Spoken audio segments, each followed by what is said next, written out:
The Lousy Week is definitely a really great, fun, educational episode for the target audience of Arthur. This is the first segment in the fifth episode of the fifth season, and it starts off with Muffy scratching her head, and it turns out Muffy has head lice, and in her panic as she leaves school to go home, she leaves behind her hat, and the other children don't know she's got head lice, and they start trying on this very luxurious, expensive hat just as they're receiving an assembly to tell them that somebody has head lice and they shouldn't share hats and also scarves, which is not something I ever thought of, but it makes perfect sense.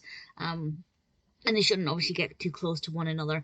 And what follows is a breakout of head lice. And it teaches children all about head lice and what to expect. But most importantly, and I think one of the main things that it highlights, is that you shouldn't blame each other, because there is a moment where Francine and Muffy are blaming each other for the head lice, and the episode details quite clearly that it's not necessarily possible to tell who had head lice first. Now, I don't think that's exactly true, but it is a good message that you shouldn't blame each other. I think it's so easy if one child gets head lice and another child has also had them. It's so easy to blame somebody else for this and say that they should have had their head checked sooner and whatever. So it's a really important message to stop children having a go at each other.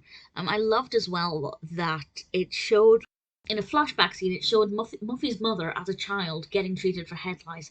I think that was a really great way of showing that this is something that every child experiences, and that it's not just a recent thing. They've been around for a very long time, so it's perfectly normal, it's perfectly common to have head lice.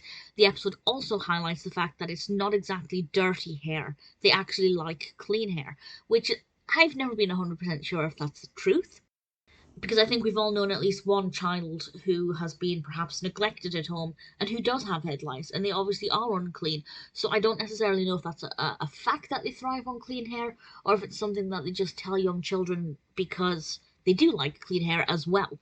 But obviously, it's an important thing to get the message across that having head lice doesn't mean you're dirty. It's obviously done in a very fun way. We get to see the little head lice, they're anthropomorphic, and rather cute, actually, which is not something I say often about head lice. Visually, it's quite interesting. Muffy and Francine look quite different at one point. I won't say exactly why, but that was certainly quite interesting. I enjoyed it. I thought it was a very educational episode, really important for the target audience, presenting really essential facts in quite a fun way.